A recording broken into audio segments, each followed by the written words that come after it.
Inga mer ursäkter. Dag 38. Och då tänkte jag prata om att behålla sin motivation. Vi närmar oss 66 dagar. Och även fast jag är betydligt närmare än vad jag igår. Jag tror många kan relatera det även till sina, som sagt, personliga mål och ambitioner. För varje dag så känns det bör kännas som att man är betydligt närmare än vad man var igår. Och även fast vissa dagar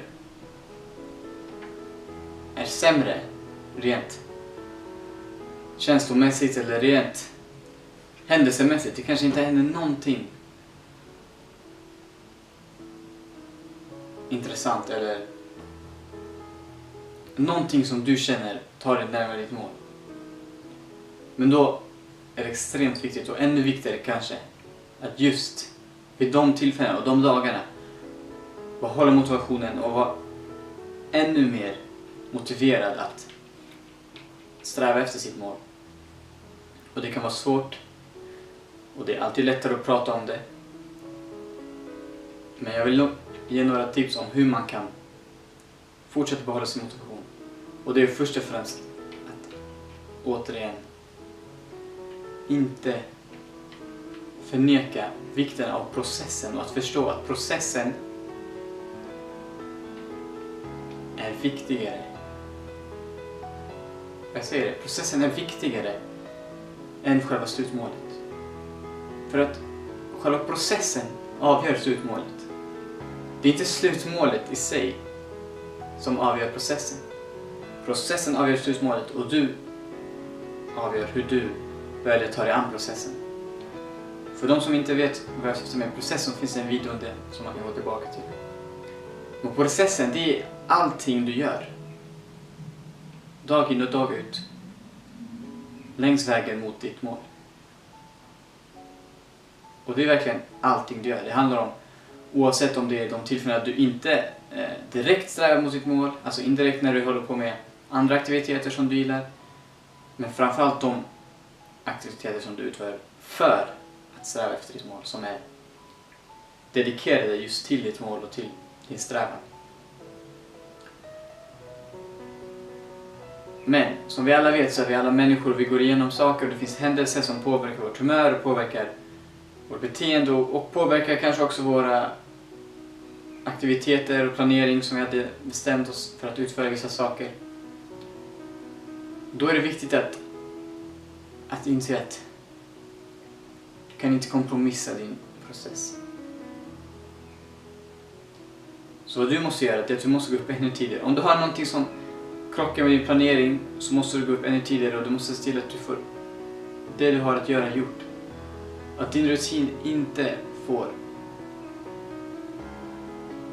rubbas av någon yttre event eller någon händelse. Utan du ser till att du kan fortsätta att sträva efter din dröm medan det händer omständigheter och situationer som är runt om dig som du inte kan påverka. Återigen, försök inte kontrollera vad du inte kan kontrollera, utan se till att kontrollera det du kan kontrollera till 100%. Och så kommer processen bli så mycket enklare än vad den ibland framstår som. Det kommer inte bli lätt, men det kommer bli simpelt. Om du bara följer de här stegen. Men det är så många som inte gör det. Många säger att de gör det, och det är många som inte gör det. Och det är så lätt att egentligen bara falla av processen för att man ser inga resultat. Vi vill ha så snabba resultat. Man ser kanske inga kortsiktiga resultat. Vi vill ha de direkta resultaten, men processen handlar om att förstå att varje dag och varje små steg leder till stora målet. Men att oavsett om man ser resultatet eller inte, så finns det där. Det finns i personlig utveckling, det finns i form av dedikation, det finns i form av målmedvetenhet, det finns i form av uppskattning. Vad du än tror att det inte handlar om, så är precis det processen handlar om. Att hela tiden utveckla sig själv och ens perspektiv och ens syn på livet och på hur man kan utföra olika saker i olika situationer och hur man kan utvecklas. Både framgång och motgång. Men framförallt i motgång. För att du kommer ha betydligt mer motgång i ditt liv än vad du kommer ha framgång. Oavsett om du gillar det eller ej.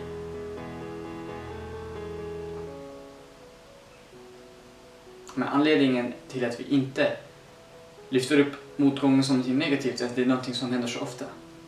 Och framgång är något som är ganska unikt. Och därför är det något som vi är väldigt måna om att lyfta upp. Och det är förstås naturligt. Men om vi bara skulle kunna lyfta upp motgångarna som kanske inte är något som är så negativt. Förutom det faktum att det är en motgång. Så är det även någonting man definitivt bör lära sig någonting av. Så jag har pratat om det igen. Misslyckas framåt. För du kommer att misslyckas, det är definitivt. Men när du väl misslyckas, se till att du misslyckas framåt. Ramla framåt så att när du går upp så är det fortfarande ett steg framåt. Istället för att ramla bakåt. Och börja på noll. Och även om du börjar på noll, som vissa människor gör, ibland så är det förjävligt. Men då måste man bestämma sig för att den här gången gjorde jag det, men nästa gång ska jag fan se till att inte göra det. Då går jag rakt fram istället. Jag ramlar framåt. Det är vad det handlar om. Behåll motivationen och minns, för Guds skull, minns varför du började. Det är så lätt att glömma bort. Och det är därför jag sagt, skriv ner allting. Så du kan bara se på det. Se det i spegeln. Se det direkt. När du går upp. På din garderob, på din vägg. Påminns dag in och dag ut varför du gör vad du gör. För det är så lätt att glömma, som sagt, man påverkas av omständigheterna, man påverkas av situationerna. Men du är inte din situation, du är inte dina problem. Du är den du vill vara och du är det du strävar efter att vara. Och ingen annan kan se till dig vad du kommer bli eller vad du är. Bara dig själv.